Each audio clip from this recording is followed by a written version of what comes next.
had people ask me about these plastic panels on the bottom of these vans, and I thought this would be maybe a good time to do a quick video while I still have these panels lying around. I'll show you how they're held on and how you get them off. I took mine off a long time ago, so I may not remember everything here, but I'll try to explain it pretty quickly. Starting with the back piece, it has a couple of screws in the fender well.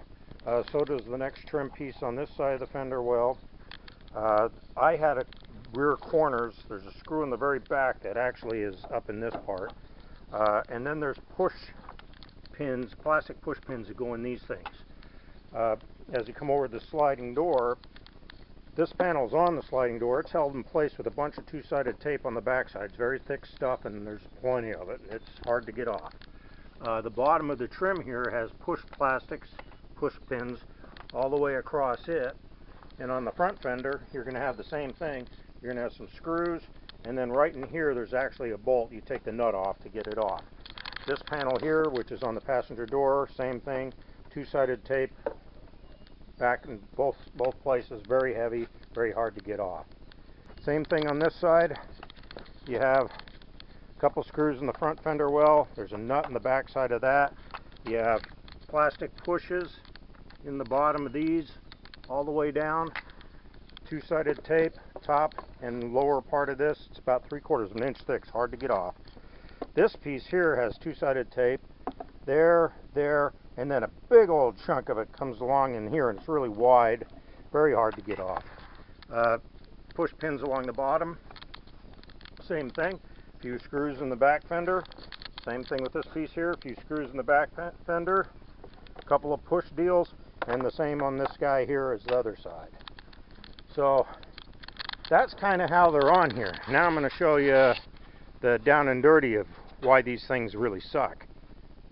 I took a minute to flip over these trim pieces so I can show you what's on the underside of them. This is the one that's underneath your driver's door, and GM for some reason went and put these pieces of metal under there to help hold them in place. There's going to be some screw holes in them that go into your rockers. They are going to be rusty for sure, in a lot of cases really rusty. When you get the plastic unhooked and the pins out of the bottom, you'll have to tear it up and then unscrew these. Don't try to just go and pry this off. You tear big holes everywhere there's a screw.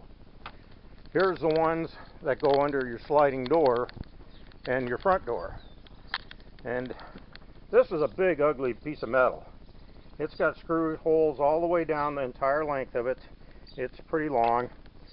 These things rust like crazy, and if they were galvanized, it was really crappy galvanizing, because they're usually in really bad shape, and the problem is you can't see what's going on with them.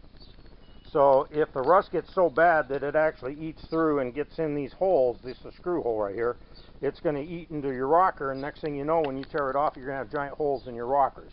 And that was the reason I tore these off in the first place, and I was very lucky because I did not have any holes in the rocker. One thing I want to add is you're going to have a lot of holes in your van after you take these things off. I drilled all mine out to 1/8 of an inch, and then got some epoxy and put rivets in all those holes, epoxied over them and sealed them so they don't rust. Highly recommend sealing all those holes. Taking this plastic off is the best thing you could do for your van. You'll never know what's going on behind it until it's too late. If you like the video and this helps you out, why don't you like it and subscribe, and maybe I'll do some more. God knows, plenty of things to do about these. Thank you.